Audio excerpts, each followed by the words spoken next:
What is up, y'all? We had a little sneak attack on the Angery American podcast with your favorite grumpy veteran, Sue LaRue, tonight. Just me and Sue. We were up at CanCon and talking about some stuff. And Sue's like, "We need to do a podcast, talk about this." I was like, "You're absolutely right." So that's why we're here tonight. This is Sue's idea. Yeah. Because I really enjoyed CanCon. It was good to see everybody. I missed the Fallout event because I was laid up with walking pneumonia, but CanCon, it was good to see pretty much everybody from Mountain Readiness that's in our network it was all under one tent and everything. So if you didn't get to see CanCon, it was well worth it. I thought it was pretty impressive.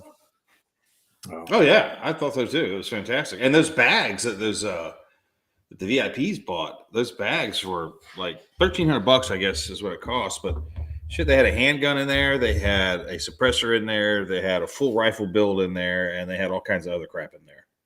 Yeah. So I mean, if you look at it that way, it was well worth the $1,300. Yeah, yeah, and it's just it's one of the many issues coming up. I mean, 10 years ago, you wouldn't have seen a conference like that or a get together just based solely on suppressors and suppressed fire. But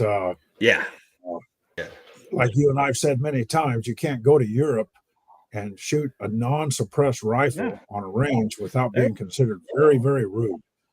Right? So, it's not legal to hunt without a suppressor. So, if you want to hunt in Europe, you have to put a can on your rifle. And you can buy them at sporting goods stores. They're hanging in blister packs. You just spin it around and be like, "Oh yeah, I'll take this one. Here you go." To them, it's a nothing. The way I understand it, you wait till 1 January, order your suppressor, get your suppressor quick. You still have to fill out a tax stamp, but there's no money change. You don't have to pay the $200. Is the way I'm interpreting the new rule from the correct. ATF. The Democrats wanted to increase the tax stamp to $4,200. That was what they wanted. Great. That's how they. That's just great. Yeah, and we came out of it with $0 for a tax stamp because when they first did the NFA, the $200 tax was supposed to be a prohibitive tax. $200 was a pretty high hurdle for a lot of people back then, and so it was meant to be a prohibitive tax to keep people from buying those firearms. And that was what the argument the ATF or the ATF was trying to make. That's why they wanted to increase it. And just recently, I was the weapons guy for special forces and everything. I never could understand how suppressors got put on the National Firearms Act, and a lot of people said, well, it was during the Depression and the gangster wars and everything, and they were worried about assassins and stuff like that.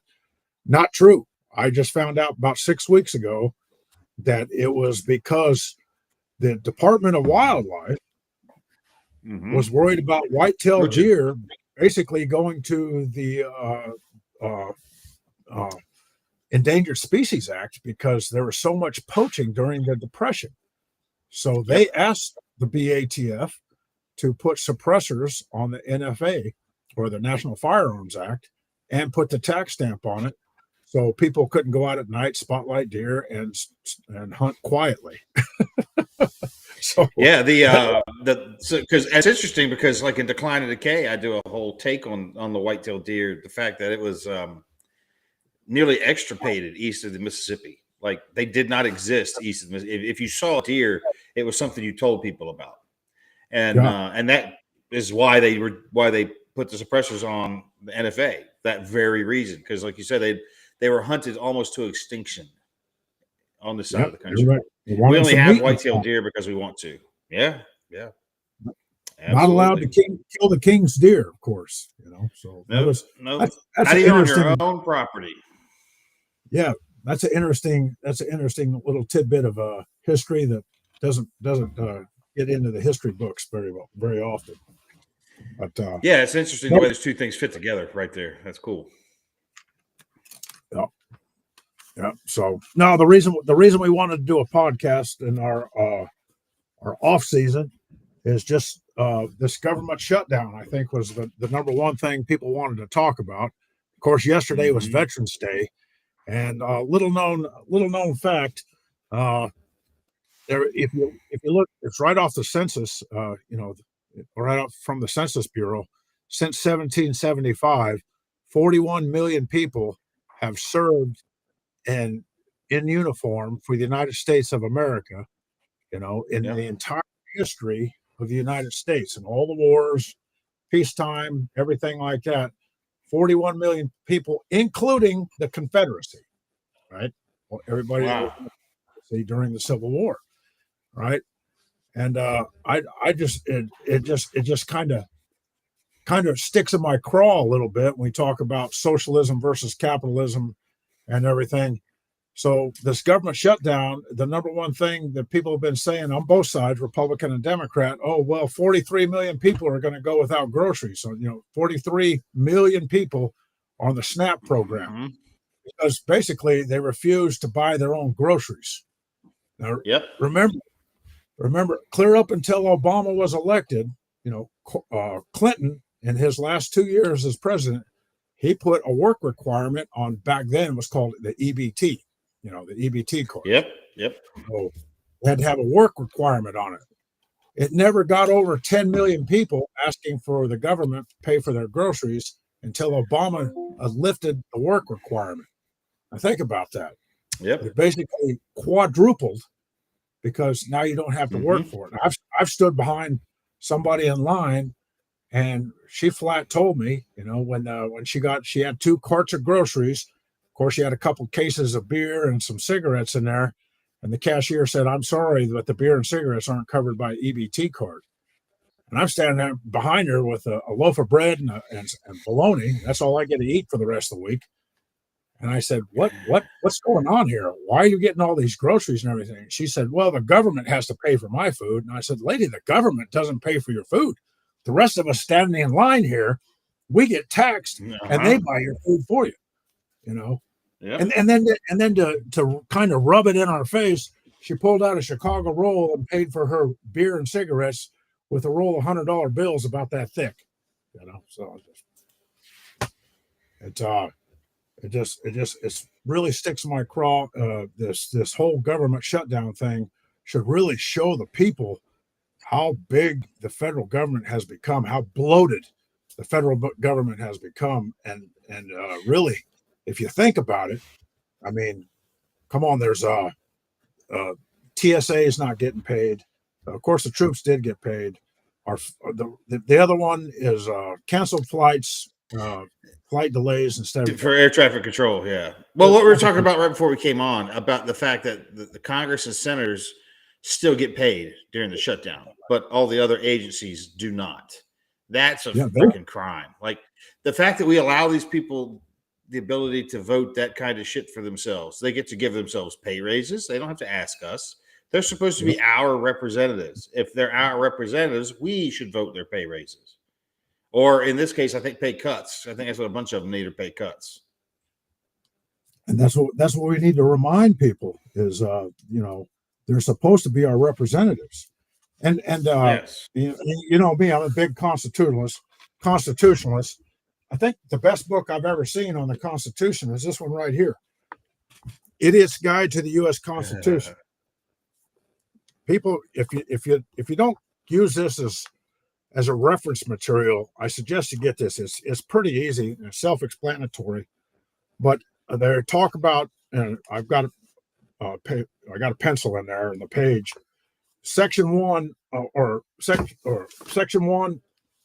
Article 1, Section 8 talks about the 17 enumerated powers. It's called enumerated powers, right?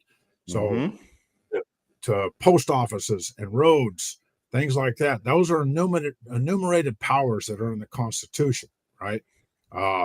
Paying the military, a standing army, having a navy, defense of the borders, declaring war, having borders. Exactly. That's all enumerated. There's 17 of them in the Constitution that our forefathers put in there. What's not in there is Social Security, public education, housing or HUD and things like EBT. Those are not enumerated powers that are in the Constitution.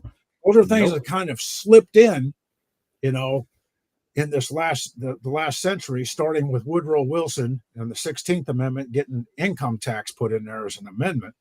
And then FDR, well, you know, his New Deal got Social Security in there. Well, let's take care of all these people and things like that. And then it's like every 5 years they say, oh, we need to create a Department of Education. That was Jimmy Carter back in 79, I think it was. You know, and your housing, things like that. That's not in it. It's like they're trying to turn the entire country into an Indian reservation. Yeah, the NTSB. I mean, you could go down the list of all the agencies like NTSB and countless others. You know, FDA, the DEA, the ATF. I mean, you can ramble these things off all day long of these agencies that the government just decided that they had the power to operate. You know, the EPA, didn't ask us. The EPA, and that has made the Pelosi family rich, absolutely rich. The EPA regulated all that farm in Central California, all that farmland in Central California, and of course, Paul Pelosi came in there, bought the land, you know, and now it's a bunch of wineries and things like that. But that's where, you know, most of the Western Hemisphere got their fruits and vegetables from, right? Well, yeah, it was called the Pelosi Crime Syndicate out there, and it's a known thing. It's called the Pelosi Crime Syndicate, and Gavin Newsom is her nephew. Gavin Newsom's her damn nephew. So, yeah, Mitch, I saw the CME. There's a pretty good one coming in. Should be actually, I guess the sunny side's probably getting it right now. We'll see what tomorrow morning looks like. Big X-class flare coming in. So, and there's actually two coming in, and the one that's in second place at the moment is moving faster than the one in front of it. So they're actually going to collide, but they say before they get here, and it's going to be a bit of a shit show. So we'll see what happens. Wow. They call it a cannibal flare or something like that. So somebody's asking you have a new toy behind you. Yeah. Actually, no. That's it's because I'm too lazy to go buy a trash can, so I throw all the junk mail inside this box, and then I just slip it into the cardboard container at the dump, and they think it's just cardboard. It's empty, but it is the MD-11. We did have it there at CanCon. We tried to shoot it. I was there representing. I consult for Maxim Defense. For you guys that don't know, everybody knows I push that frangible ammunition. We had the only bay down on the end from where Chris had his table at. We were on the far end. Yeah. We had some steel targets up. I brought a dueling tree and everything. And it's going to be very, very hard to market frangible ammunition because, you know, just like the EPA we were just talking about, or, you know, whatever things regulated, everybody has been misinformed about frangible ammunition. The ammunition we brought, and the reason we showed up to CanCon with it is historically frangible ammunition, who comes from John Mullins, you know, and RUAG and everything. He's the one that came up with the requirement for the military. Well, it's basically compressed copper powder, if you will. And a lot of people might have shot frangible ammunition before it gets to the end of the muzzle, it's already broken apart and spun off and everything. You don't want to shoot that kind of stuff through a suppressor. So we found a couple of vendors, and the technology's changed quite a bit. And we had, I was with Carl Erickson on Thursday. Friday, we had 3 more events. We were shooting the steel and everything, mostly with 9mm. And Carl and I were using 5.56, and they freaked out because we got too close to the steel. They didn't want any rifle shooting. They were worried about ricochets. Right. And they're like, this doesn't ricochet. That's what we're trying to promote. And how can I market frangible ammunition that our viewers can shoot in their backyard, not worry about a ricochet, but not worry about any lead contamination in your backyard? You don't have to mine the copper jacketing or the lead out of your backyard or whatever you're using for a berm, because it just turns to powder. And you might get a little patina on top of the soil, but the rain's going to wash it away. But how can I market frangible ammunition if I've got all these shooting ranges and facilities that won't even allow us to shoot rifle or shoot steel in a short To distance? show you what this ammo is capable of. Yeah, to actually show it to you I need to and get let in you do front it.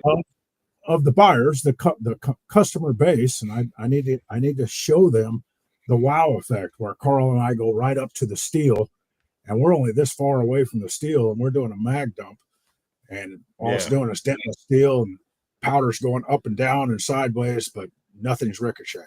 So, if you guys that's do awesome because every bit of the energy of that projectile stays in that target, so they got some good stopping power to them. Oh yeah. A 40 grain 5.56 will knock down a 600-pound hog. I've seen it. And you know, if you guys do want to see it, I encourage you to look up the frangible ammunition on Tactical Rifleman, one of the tactical, if you can find it. Of course, we have some bad news from Carl. I guess YouTube is really getting hard on Tactical Rifleman, and Really, they hit him again. Not only the shadow banning, he wasn't allowed to post the first time in 7 years. The first time I guess he's in the penalty box, and he wasn't allowed to post a video on Friday. Usually Tactical Rifleman posts a video every Friday. Yep. And he wasn't allowed to do it. YouTube's mad at him. I think they're taking it personally. Yeah. They put him in the box for 30 days. I just want to make sure it didn't happen again. That's his second strike too. He gets one more, he's out. And that's what he figures is going to happen to him. They take the channel off the air. Yeah. I can't believe they're doing it. If he gets one more strike, they'll take him down permanently. Take him down.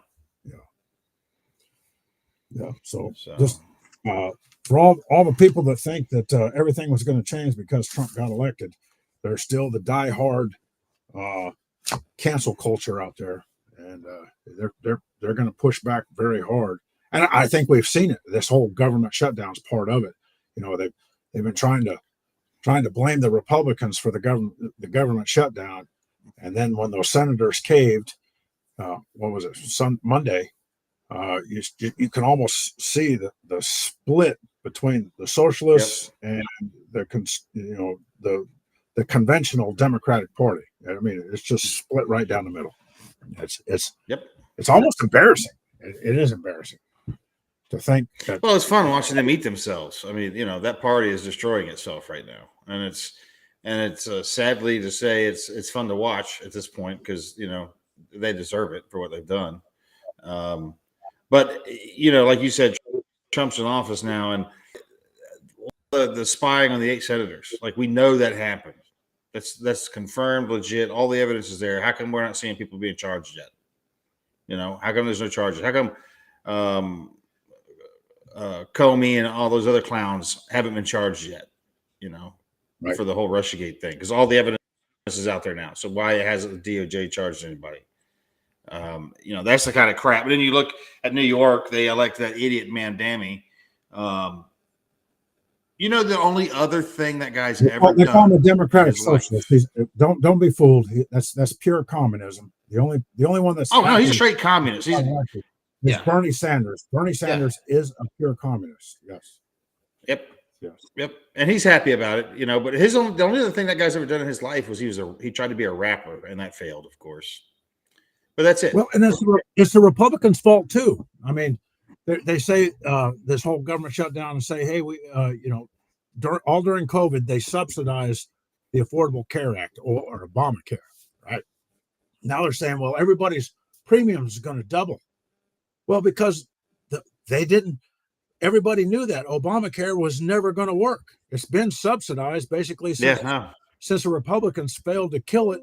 Back when they had the House in Trump's first term, you know, that was the most. And do you know that you cannot refuse the subsidy? You have to take the subsidy. You cannot refuse it. And then they add it to your taxes at the end of the year's income. But my point is, okay, Republicans, what's the alternative? How come you haven't come up with an alternative, right? Or how come you haven't just flat said, based on the Constitution, section or Article 1, Section 8, I'm sorry, healthcare is not part of the enumerated powers in the Constitution. We can't do it. It's got to be privatized. What I've seen and everything in Europe, I mean, all those guys in Europe try to come over here for better health care. Everybody from Canada tries to come south of the border for better health care. Anytime you socialize medicine, it goes right down the tubes. So. Yeah. Anywhere there's socialized medicine, you're on a list, and you're always on a list waiting. Always on a list waiting. Here, I mean, yeah, it's expensive, but here you can go get private health care. Like, you can be seen today. You know what I'm saying? So it's entirely different than over there. And it never works out, from what I understand. It's pretty shitty. What we got here? Oh, yeah, that's a good idea. Russ said we should do a couple of episodes that focus solely on the Constitution. That might be kind of fun to do. That would. I mean, we might get some more viewership of that if we just took each. I got a constitutional expert I would bring in with us, Suzanne Sherman. Yeah. She's a constitutional expert. You know her? Yeah. The three of us to sit and just talk about the Constitution for a couple episodes, I think that'd be pretty awesome. I'm all for that. Have to work that out. I still like the idea. I still like the idea of the people starting a petition with the people of the United States. We can go through the states and actually amend the Constitution that basically says you can't join the military, get a federal job, or run for Congress unless you can pass the same quiz that we use for legalized immigration. If you can't pass the quiz that an immigrant has to take on the Constitution, don't try to represent us. Yeah, agreed. Yeah, absolutely. That's how all this stuff slips in, is all these people that aren't educated on the Constitution come in and they're congressmen and everything, and they think, oh, it's going to be a good idea. It's going to be a good idea. And they don't understand the parameters that the forefathers put on them, and why they didn't put that in the original document in itself, and if they could understand that, and they could understand what the forefathers were trying to avoid, maybe they wouldn't try to socialize the country and say we live under a constitution. For example, CanCon's a good example. In the National Firearms Act. You and I had this conversation at CanCon. The Second Amendment says the people have a right to bear arms. Full stop. Period. Right? How can you regulate anything that's a right in the Constitution? Congress doesn't have the power to regulate any of it. I mean, we should all have miniguns in our backyard if we wanted. I mean, it's right there in the original document. But you get people scared of their own shadows and saying, "Oh, it's good for the people, and we want to lower crime."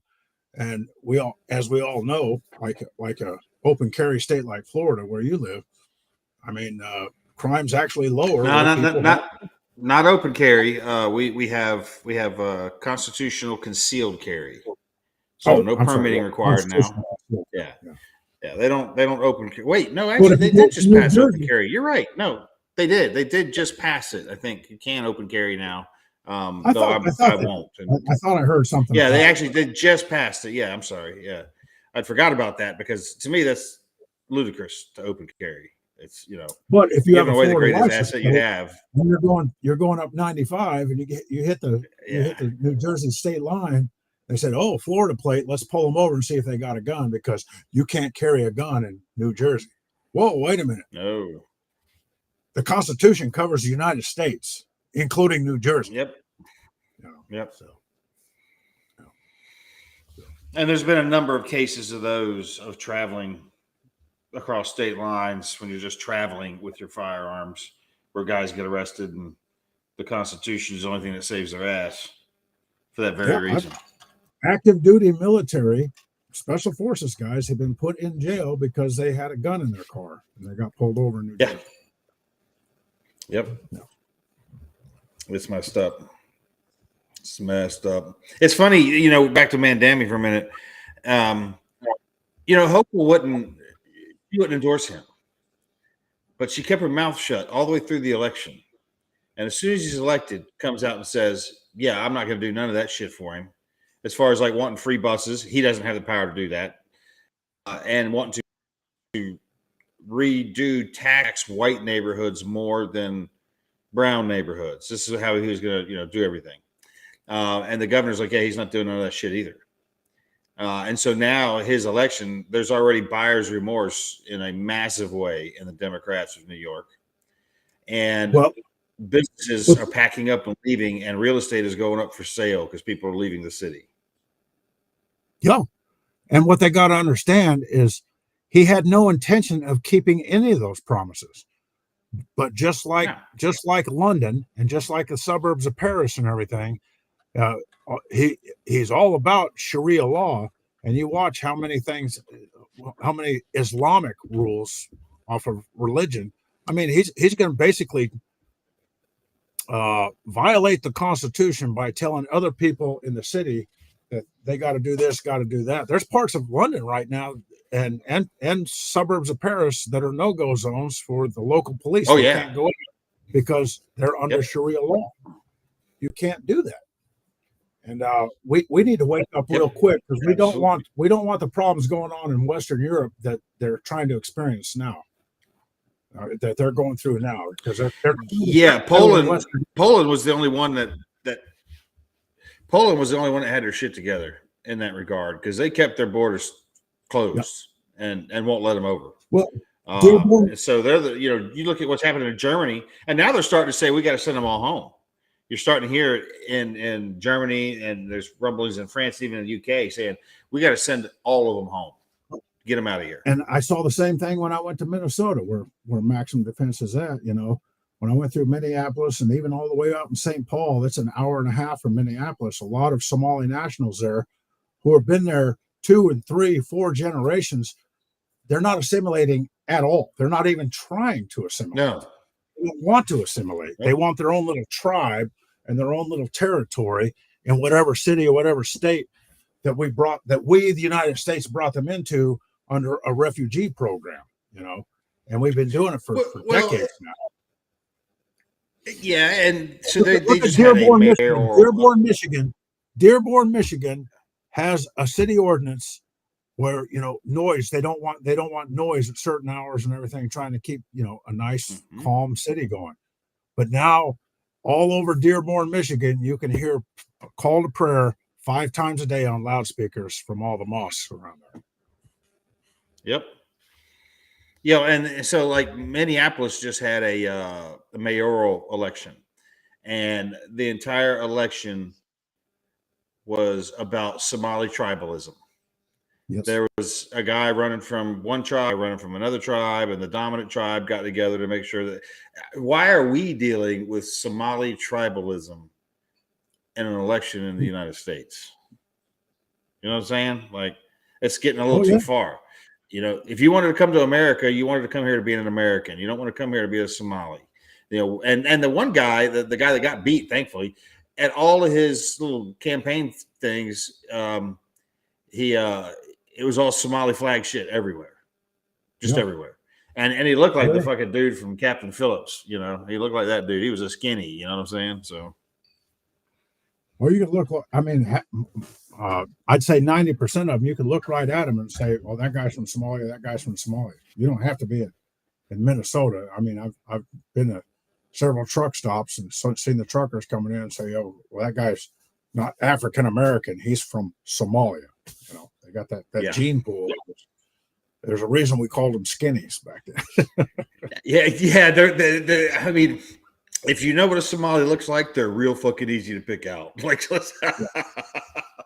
yeah. I mean, they're just they have a very distinct look about them. I mean, that's all I'm saying. Yeah. I saw the Minnesota state flag where they put the Somali shit on there. That's retarded. Just like Dearborn, Michigan Police Department put Arabic on their police patch. Did they? I did not know that. Too? I did not hear that. Yeah, just recently they did that. Yep. And there was just Florida just released a new license plate that says Florida stands with Israel, so you can have that now if you want that on your car. I wouldn't do that. I think that's a bad idea, but you have it now if you want it. So, well, we don't want to go too far. I mean, we have St. Patrick's Day parades in all the major cities and everything where, immigrants from Ireland, pretty much brought that with them, yep. But as far as I know, as far as I can tell, most of the European immigrants that came to this country assimilated and became distinct Americans, and I think they retained their cultural identity, but they retained their cultural identities, but they assimilated into the nation at large. I mean, either no more. They should keep their cultural identity. All of them should be proud of their cultural identity, not just blacks and Latinos. Everybody should be proud of their cultural identity, and they should maintain it. But they should also assimilate into the society at large. You have no more rights than the rest of us. We all have the same amount of rights, and you're not special. Stop asking for special. And you shouldn't ask me as an American whose family's been here since the French and Indian War. You shouldn't ask me to respect your identity or follow some special rule that you brought from the old country. I'm not going to do it if it's not in the Constitution. I'm not going to follow any rules that you want to impose on me. Yeah, like somebody right here in the comments, Fitch Fry says the Hmongs assimilated very nice. Did Montyards from Vietnam. At Robin Sage, we always work with a bunch of those guys, and they're freaking awesome. And they're as American as you can get. The Yards are. Yeah, those guys are awesome. They can cook. Well, you and I see them a lot. Out of nothing. Robin Sage. We get to see those guys in Robin Sage. Yeah. Fantastic people. Absolutely. Awesome people. Awesome. Love them to death. Funnier than shit. Just good dudes. All of them drive big jacked up pickup trucks and look like rednecks. Every one of them. Yeah. So. And some of their moms, and they're little bitty fuckers too. The little guys. And then they bring their moms in to cook us, cook over the open fires and everything. Can't speak a word of English. Yeah. Still haven't learned any English. But they just sit there and smile, and they do what needs to be done. So. Yeah, we got old Shro that makes a chili sauce. We call it Shro sauce. And we indoctrinate the students with that shit when they show up. We don't tell them exactly what it is, just that this is a cultural thing and you better fucking eat it. And so we pour this hot sauce into their food thick and just gag the shit out of them on the first day. First day they get to eat, you know what I'm saying? Because that stuff's blistering hot. It's ridiculous. I don't eat it. It's too much. Talk about assimilation and everything. I mean, we got an entire generation behind us that is complacent and does everything on either Xbox or social media or whatever, and they just ignore everything. And that's why I'm glad to see this Charlie Kirk movement. I'm sure you saw what happened in Berkeley this weekend while we were at CanCon. Mostly peaceful. Yeah, but it was supposed to be, Berkeley was where they started basically saying, hey, we're losing in Vietnam. We need to pull out of Vietnam, and they were really, hey, freedom of speech. The government at the time, the Nixon administration didn't want to hear that, or the Johnson administration didn't want to hear that's what started. And Berkeley was all about, hey, free speech. And now you have Charlie Kirk supporters and Turning Point USA, and you have a bunch of Antifa guys who it was organized, by the way. It was they showed the pamphlet. Oh yeah, very much so. They were putting out a pamphlet all over Berkeley saying, "Hey, come this night with Antifa, and let's put these people down. Let's not let them talk." Blah blah blah. Yeah. And then they went out, and I guess I heard this on a kind of a third, fourth order effect. That told Turning Point USA 500 tickets for that auditorium. You got to open them. We got to sell them here at our ticket booth. Well, then they had Antifa guys go in there and try to buy all 500 tickets so those seats wouldn't get filled. Right. So who's they need to tell us. And I'm sure it wouldn't be very hard to do the forensic study and follow the money back to the source. Who is sponsoring that kind of stuff?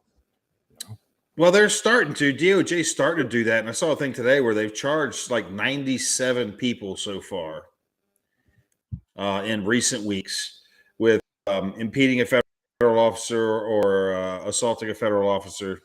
Those kind of things, and they're starting to take apart the money networks. I've read a few articles on that where DOJ is actively looking for their sources of funding.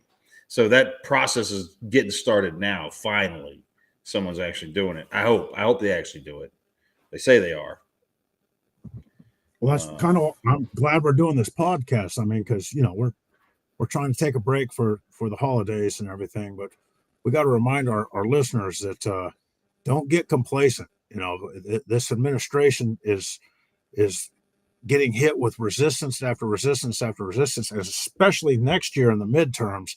This is the time to come out and just get in the front row and start screaming as loud as you can, so that make noise. Keep the House, keep the Senate, maybe gain in both, and keep the Trump agenda going. And I don't want to call it the Trump agenda. I want to call it the common sense agenda. There isn't anything Trump is doing that doesn't make common sense and go back to being normal. Let's just go back to being normal Americans, for God's sakes. Yeah, rational. Little rationality would be nice. Have you heard about the big march that's going to take place in Washington on November 20th? Yeah. There's a huge march. The lefties are going to march on Congress. They're going to go in and demand the removal of Trump. They're going to demand that articles of impeachment be filed immediately and that he be impeached and removed. So this is all going to happen on the 20th. So it'll be interesting to see how that woman, plays out. Katie Wilson, the one running for mayor up there, she's the one leading it all. Her name's Katie Wilson. Yep. They sent the mass email and everyone was pushing the Trump and Epstein. Yeah. That's a good point, Patrick. Now that anyone else notice, as soon as they lost the government shutdown fight, they sent out a mass email and everyone is pushing the Trump and Epstein thing again. Yeah, that's what they had to pivot to. Let's just think about that for a second. It was 42 million people are going to starve to death because they don't get their food stamps, blah, blah, blah, blah, blah. And that was all the Democrats doing, by the way. They were starving their own people. And the minute they want to stop thinking about that, they're going to pivot to Epstein again. That reeks of desperation to me. I mean, it just reeks of desperation. Yeah, let's open those Epstein files. How many times was Bill Clinton on Epstein Island? How many times? Yeah. I was listening to I think I was listening to talk radio today when I was going to go get cattle feed and everything, and they were talking about all the information they're releasing on the not only the Clinton Foundation, but Hillary Clinton when she was running for president, how Comey protected her, how a couple other people in the FBI protected her, told the investigators to end the investigation, nothing to see here type thing. And then they said, well, it's been over 10 years, so statute of limitations is up. Okay, fine. If statute of limitations are up, then it should be public information, and it should be broadcasted from every tower. Hey, this is what really happened. Here's the facts, and let the public read it and let us make our own decisions. I mean, they should be publicly put on trial, if you will, for the and of course, public opinion is their only punishment. But if the statute of limitations is up, let us have the information, just the facts. Yeah. Well, they can't have that either because just even proving their crimes, even after the fact, is not good for their operation. So, but I guarantee you that lying to Congress statute of limitations hasn't expired. Oh, for Comey, no, I'm talking about for Hillary, for Clinton too.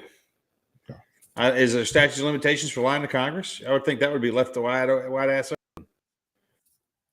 I don't. You know what? I study the Constitution, not all the statutes. I'm just going to see. I'm not a lawyer. I'm not a lawyer. I'm just curious. All right, statute of limitations for lying to Congress. Not interested. Get away from me. Are you Go Googling away. it? I just want to look at. Yeah. Here we go. All right. Wow. It's only 5 years. It's only 5 years. 5 years? 5 years. Statute of limitations for lying to Congress. Wow. Yeah, but see, they also understand that shit, and that's why they play the game the way they do. Because they know that. They know that nothing's going to happen to them. Where did you go? Where did I put you? Hang on, I'm trying to get back. Hold on a minute, y'all. There we go, right there. Boink. I'm back now. Anyway, yeah, 5 years. I would have thought it would have been 10 minimum. But I really would have thought there wouldn't have been one for lying to Congress. Well, especially when they're covering up something so big as election interference. That's what it was. That's what it all boils down to is election interference. Yeah. Yep.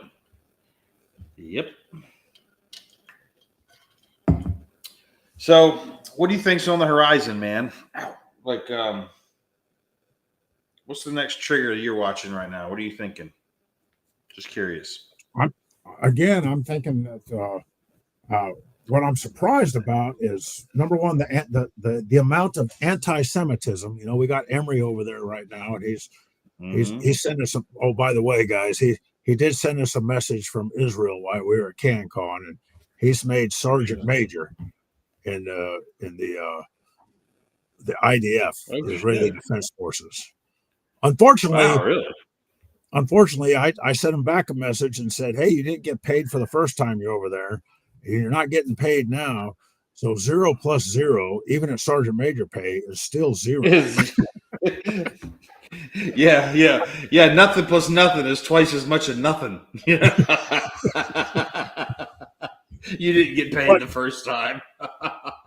But before he left, Emery and I had a long discussion, and especially with some of he's a personal bodyguard for some bigwigs up in New York. And he goes up there. Emery, yeah, he is. Yes, he is, and they treat him like family too. Yeah, he does some PSD details up there and everything, and that's how he actually met Trump at a baseball game, and sat close to Pam Bondi. But I just we're both just blown away. You talk about Kami Mandami get voted. There's only one place that has a bigger place of a Jewish population than New York City, and that's the country of Israel. So how did Mandami win the mayoral race? Running as Islamic, social democrat. Why did so many of those Orthodox and Hasidic Jewish leaders sit down and do photo ops with him and endorse him? And I'm surprised of the anti-Semitism that seems to be, everywhere in this country. But when you're Jewish and you're still voting for your enemies, I was like, what's going on here? What there's got to be something I'm just not catching. Is it financial? Is it? It's insanity. It's the same thing. It's like Queers for Palestine. Yes. If you're in Palestine, they throw you off the roof of the building. You don't understand who you're trying to support. And they're just doing it out of virtue signaling. Now, not the Jews. They're not doing it out of virtue signaling. I'm not sure why they did that, but they did that. I saw several little press things where it was Jewish leaders endorsing them. Can't imagine why they would do that. But back to your question, I see it coming to a head because Turning Point USA, after Charlie Kirk's death, they did a very good tour. They ended at Berkeley, but LSU, Erica Kirk was there, everything like that. But they're really waking up the next generation, and for that generation, the kids in college right now or just out of college, everybody under 30, I can see it coming to a head, and I feel sorry for them because the Republican, they're saying Mandami won because he's trying to make New York City affordable again. Well, and if you're under 30 years old, everybody's like, well, how do I buy a house? I want to start a family. I want to buy a house. And the Republicans are saying, oh, well, we'll give you a 50-year mortgage. Who wants to sign on for a 50-year mortgage, for God's sake? A 50-year mortgage, yeah. There's got to be a better answer here. But I see these two trains coming down the same track, especially in the 20 to 35-year-old, and I can just see them crashing, and neither one's going to give an inch. Neither one. No, yeah. And those kids, I understand their angst as well. Like you said, I can understand they did everything they were told to do. You go to college, you get the degree, then that lets you get the job, and then you can buy the house and the car, and you can live the life. And they find out that was all bullshit. And now they're saddled with these massive debts. They can't afford to live on their own. They're like, everything that was told to us was a fucking lie. They're like, because we did everything you told us to do, and it was all bullshit.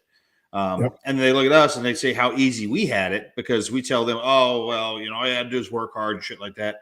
It's not the same reality today that it was for us. Even the conservative kids turn on any news and they see all these protesters in Chicago or what's up, Blaine? Or LA, and they're all older white retired hippies, and a bunch of Karens just getting up there that got everything they want, and they have nothing better to do but go and protest somebody trying to get these illegals out of their country so our kids can have a job.